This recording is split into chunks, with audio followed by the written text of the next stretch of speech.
Hello everyone, welcome back to my channel. আজকে আমি তৈরি করব বাচ্চাদের স্কুল টিফিনে দেওয়ার মতো একটি চটপট রেসিপি, যেটা কিন্তু তৈরি হয়ে যাবে খুবই তাড়াতাড়ি আর খেতেও লাগবে খুবই টেস্টি।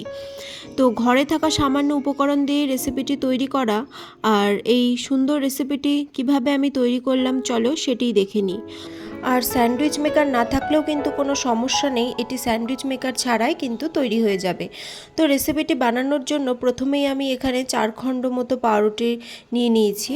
আর তোমরা যে কোনো টাইপেরই ব্রেড নিতে পারো, এখানে তোমরা ব্রাউন ব্রেডও ইউজ করতে পারো। আর এখানে কিছু সবজি নিয়ে নিয়েছি, যেমন পেঁয়াজ কুচি, কিছুটা গাজর, কিছুটা টমেটো, আর খুব সামান্য কাঁচা লঙ্কা কুচি। আর নিয়ে নিয়েছি এখানে হাফ কাপ মতো পানিরটাকে কিন্তু আমি ছোট ছোট কিউব করে কেটে নিয়েছি। এবার মেন রান্নায় যাব। তার জন্য একটি কড়াই খুব সামান্য 1 টেবিল স্পুন মতো সাদা তেল গরম করে এর মধ্যে পেঁয়াজ কুচিটা দিয়ে দেব। এখানে আমি হাফ কাপ মতো পেঁয়াজ কুচি ইউজ করেছি। পেঁয়াজ কুচিটা দেওয়ার পর এর মধ্যে দিয়ে দেব গাজর কুচি, এটি আমি 2 টেবিল স্পুন মতো ইউজ করেছি। এরপর দিয়ে দেব 2 টেবিল স্পুন মতো টমেটো কুচি, আর এরপর দিয়ে দেব 1 টেবিল স্পুন মতো কাঁচা লঙ্কা কুচি। এবারে এই সবগুলো উপকরণকে খুব ভালোভাবে নেড়েচেড়ে একটু ভেজে নেব। খুব বেশি কিন্তু নরম হবে না, হালকা একটু 2 মিনিট মতো এটিকে ফ্রাই করে নেব। তারপর কিন্তু এর মধ্যে নুন অ্যাড করব। আর তোমরা যদি এর মধ্যে আগেই নুন দিয়ে দাও তাহলে কিন্তু এই সবজিগুলো সব গলে যাবে, আর সেটা কিন্তু খেতে ভালো লাগবে না। তো সবজিগুলো একটু ভাজা ভাজা হয়ে এসেছে, এবার এর মধ্যে টেস্ট অনুযায়ী নুন অ্যাড করলাম। আর আবারও এটিকে খুব ভালোভাবে নেড়ে চেড়ে আর একটু ভেজে নেব, মোটামুটি 1 থেকে 2 মিনিট মতো। তো দেখো সবজিটা কিন্তু ভালোভাবে ভাজা হয়ে গেছে। ঠিক এই সময় আমি এর মধ্যে অ্যাড করব পনিরটা। এখানে আমি হাফ কাপ মতো পনির নিয়েছি, আর পনিরটাকে খুব ছোট ছোট কিউবে কেটে নিয়েছি, যাতে স্যান্ডউইচের ভেতর দিলে যাতে ছোট ছোট কিউব আকারে এটি থাকে। তো পনিরটা দিয়ে এটিকে খুব ভালোভাবে একটু ভেজে নেব। আর এই পুরো ভাজাটি কিন্তু হবে একদম মিডিয়াম আঁচে, হাই ফ্লেমেও করবে না আবার লো ফ্লেমেও করবে না। পনিরটা দিয়ে একটু ভাজা ভাজা হয়ে আসলে, পনিরটা একটু নরম হয়ে আসলে এর মধ্যে তখন দিয়ে দেব 2 টেবিল স্পুন মতো টমেটো কেচাপ, আর দিয়ে দেব হাফ টেবিল স্পুন মতো সয়া সস। এবারে এই দুটি উপকরণ দিয়ে খুব ভালোভাবে এটিকে একটু নেড়েচেড়ে নেব।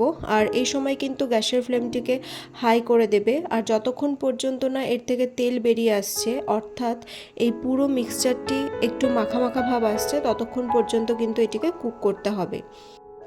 তোমরা চাইলে এই পনিরটাকে গ্রেট করেও দিতে পারো, আবার এর মধ্যে পেরি পেরি মশলা আর ম্যাগি মশলাও কিন্তু অ্যাড করতে পারো। তোমরা তোমাদের টেস্ট অনুযায়ী কিন্তু এটি করবে। তো পুরটি তো একদম রেডি হয়ে গেল, ওটিকে ঠান্ডা করতে রাখলাম। আর এদিকে দেখো আমি 2টো ব্রেড নিয়ে নিয়েছি। এবার ভরে ভরে এই পুরটিকে কিন্তু ব্রেডের ওপরে দিয়ে দেবো। এই পুরটি দিতে কিন্তু কোনো কাঞ্জুসি করবে না, তাহলে কিন্তু এই স্যান্ডউইচটা খেতে ভালো লাগবে না। তো একটু বেশি করেই কিন্তু পুরটা এর মধ্যে অ্যাড করতে হবে, আর সমানভাবে পুরটাকে চারিদিকে স্প্রেড করে দিতে হবে। তো 2টো ব্রেডেই আমি পুর ভরে নিলাম। আর আমি যে পরিমাণ পুর তৈরি করেছি তা দিয়ে কিন্তু আরামে 3টা স্যান্ডউইচ হয়ে যাবে। আর এই যে ব্রেডগুলো আমি এখানে ইউজ করেছি, এগুলো কিন্তু মিডিয়াম সাইজের ব্রেড, খুব কিন্তু বড় সাইজ না। যদি বড় সাইজের ব্রেড হতো তাহলে কিন্তু এই পুর দিয়ে 2টো ব্রেড ভালোভাবে হয়ে যেত, 2টো ব্রেডের স্যান্ডউইচ কিন্তু ভালোভাবে হয়ে যেত।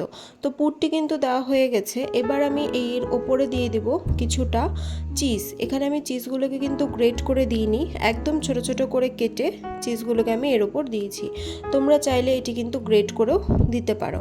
তো চিজগুলো একটু দানা দানা থাকলে মুখে পড়লে এগুলো খেতে ভালো লাগে, সেই কারণে কিন্তু আমি এগুলোকে একটু কুচিয়ে এর উপরে দিয়েছি। তো ভালোভাবে একটু বেশি করে কিন্তু চিজগুলোকে দেব। তারপরে 2টো ব্রেড নিয়ে এর উপরে ভালোভাবে চাপা দিয়ে দেব। আর এরপরে কিন্তু এই স্যান্ডউইচগুলোকে তৈরি করার পালা। তার জন্য একটি ফ্রাইং প্যান ভালোভাবে গরম করে নিয়ে এর মধ্যে দিয়ে দেব 1 টেবিল স্পুন মতো বাটারটি ভালোভাবে মেল্ট হয়ে আসলে তারপর এক এক করে স্যান্ডউইচগুলো এর ওপর দিয়ে দেব। এখানে আমি 3টে স্যান্ডউইচই একবারে কড়াইয়ের ওপর দিয়ে দেব।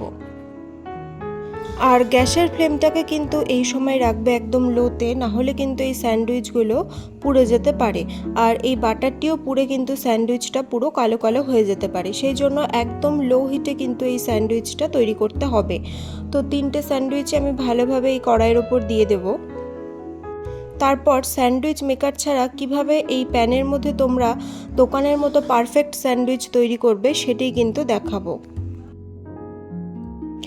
এবার দেখো সবার বাড়িতেই কিন্তু এমন প্লেট বা ঢাকনা টাইপের জিনিসপত্র থাকে। তো কি করবে, গ্যাসের ফ্লেমটিকে কমিয়েই কিন্তু এরকম প্লেট বা কোনো ঢাকনার সাহায্যে এই স্যান্ডউইচ বা ব্রেডের ওপরে কিন্তু এইভাবে চাপ দেবে, তাহলেই কিন্তু দেখবেন নিচটা পুরো একদম দোকানের মতো ক্রাঞ্চি ভাব চলে আসছে। এর জন্য কিন্তু কোনো স্যান্ডউইচ মেকারের প্রয়োজন পড়ে না, এরকম একটা প্লেট দ্বারা এটি কিন্তু করা যায় একদম দোকানের মতো পারফেক্ট স্যান্ডউইচ। এই প্লেটটা কিন্তু চাপ দিতে দিতে একটু গরমও হয়ে যাবে, তখন তোমরা কিন্তু একটি ন্যাকড়ার সাহায্যে কিন্তু এইভাবে ধীরে ধীরে চাপ দিতে পারো। একদিক হয়ে গেলে এটাকে উল্টে অপর দিকেও আমি এইভাবে চাপ দিয়ে দিয়ে খুব ভালোভাবে কিন্তু এই স্যান্ডউইচগুলো তৈরি করে নেব। তো এই পুরো প্রসেসটাই কিন্তু লো ফ্লেমে করবে, না হলে কিন্তু স্যান্ডউইচগুলো পুড়ে যাবে, আবারও বলছি। তো ধীরে ধীরে চাপ দিয়ে কিন্তু এটি তৈরি করে নেব। তৈরি হয়ে গেল চিজ পনির স্যান্ডউইচ বা পনির চিজ স্যান্ডউইচ। এটি কিন্তু খেতে খুবই টেস্টি হয়েছিল, আর সন্ধেবেলা চা বা কফির সাথে কিন্তু এরকম স্যান্ডউইচ খেতে খুবই ভালো লাগে, আর বাচ্চারাও কিন্তু এই স্যান্ডউইচটা খুবই পছন্দ করে। তো তোমরা ঝটপট এই রেসিপিটি কিন্তু বাড়িতে ট্রাই করে দেখতে পারো। আশা করছি তোমাদের এই রেসিপিটি খুব ভালো লাগবে। আরও নতুন নতুন রেসিপি পাওয়ার জন্য অবশ্যই কিন্তু বেল আইকনটিকে প্রেস করে রাখবে। আর আমার এই ভিডিওটি যদি ভালো লাগে তাহলে অবশ্যই ভিডিওটি লাইক করবে, শেয়ার করবে এবং চ্যানেলটিকে সাবস্ক্রাইব করে পাশে থাকবে। আজ তবে চলি, দেখা হবে অন্য কোনো দিন নতুন কোনো রেসিপি নিয়ে। Thank you.